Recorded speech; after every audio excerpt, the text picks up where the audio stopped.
भगवान बुद्ध का एक शिष्य था। उसका नाम था श्रवण। श्रवण कभी राजा था। एक बार भगवान बुद्ध उसके राज्य में गए। श्रवण ने उनका उपदेश सुना तो एकदम उसके मन में वैराग्य जागा।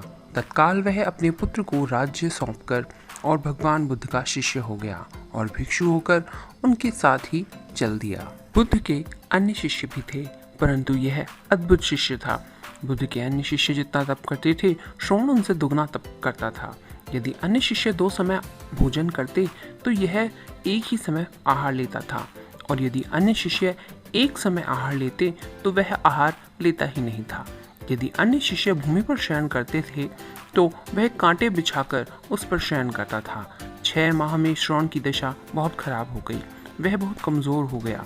उसकी स्थिति मरणासन्न हो गई थी।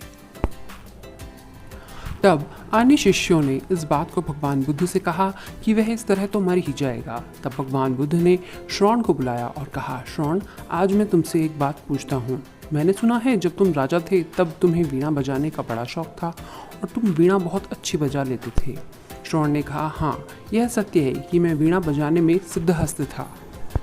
बुद्ध ने कहा, मैं जानना चाहता हूँ कि वीणा से संगीत कब निकलता है, तार ज़्यादा कसते चले जाएं तब या तार बिल्कुल ढीले हो जाएं तब। श्रवण बोला, नहीं भगवान, दोनों ही स्थितियों में संगीत नहीं निकलेगा।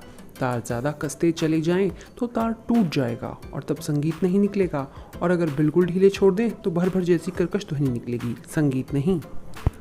तब बुद्ध ने कहा, तो संगीत किस स्थिति में निकलेगा? श्रवण ने कहा, संगीत तो तभी निकलेगा जब तार ना अधिक कसे हों और ना अधिक ढीले हों, मध्य में स्थित हों।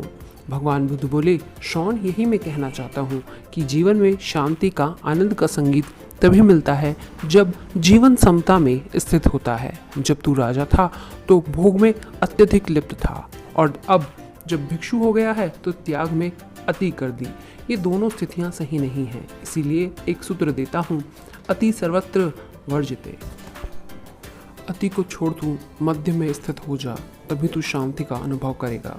यह निर्वाण का सही रास्ता है।